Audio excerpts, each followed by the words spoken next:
사람이 살면서 이때까지 없어지지 않은 형태의 분쟁 중에 하나가 뭐냐라고 물어보면은 저는 아마도 상간자 관련된 사건이라고 할 수밖에 없을 것 같습니다. 뭐 사람이라는 것이 심리에 따라서 감정에 따라서 내가 결혼을 했다 하더라도 다른 사람에게 마음이 갈 수 있는 경우도 있을 수 있고 그 상황에 따라 달라질 수 있기 때문인데요. 그러면 제가 이때까지 상간자 소송을 하면서 어떻게 상간자 소송에서 걸렸는지 그 증거들이 어떤 것들이 있었는지에 대해서 이야기를 하겠습니다.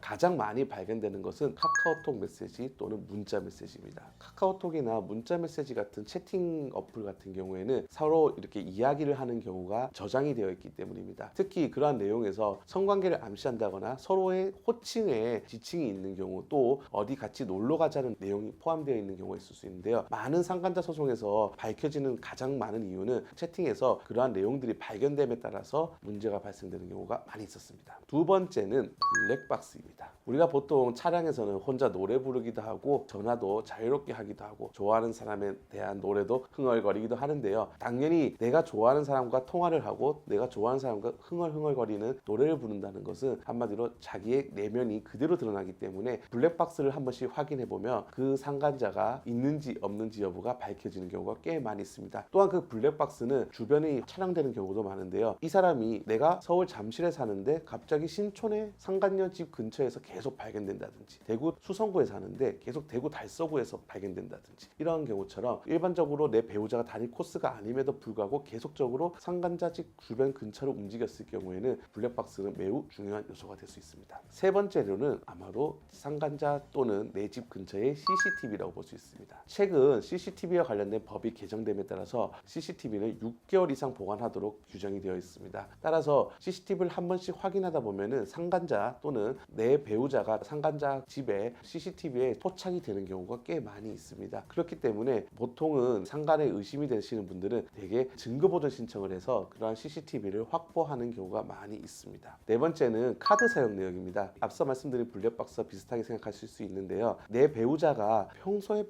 절대 갈 수도 없는 내용, 상간자 집 근처에 편의점이나 술집 이런 데서 계속되는 카드 사용 내역이 있거나, 또는 나한테 분명 출장 간다고 했었는데 어떤 다른 사람과 사용했던 카드 사용 내역을 확인해 보시면 그 사람이 혹시 바람을 피는지 밝혀지는데 매우 중요한 요소가 되는 경우가 있을 수 있습니다. 마지막으로 타임라인 같은 경우를 확인할 수 있는데요. 보통 구글 타임라인 같이 어떤 사람이 이동하는 내역이 저장되어 있는 경우가 상당히 많이 있습니다. 그러한 경우 역시도 상대방 집에 어디 갔는지, 내 배우자가 언제 어디 갔는지의 내용이 파악이 되기 때문에 중요한 증거 요소로 확인되기도 합니다. 오늘 제가 설명드린 것을 듣고 혹시나 이것을 지우신다고 하더라도 내가 관여할 수 없는 부분에 대해서 어쩔 수 없는 내용도 많기 때문에 웬만하면 상간자는 안 하는 게 좋지 않을까, 저는 그렇게 생각합니다. 이러한 문제가 발생했을 경우에는 그런 것에 대해서 솔직하게 토로하고 용서를 구하는 것 역시 진정한 용기가 아닐까 저는 생각합니다.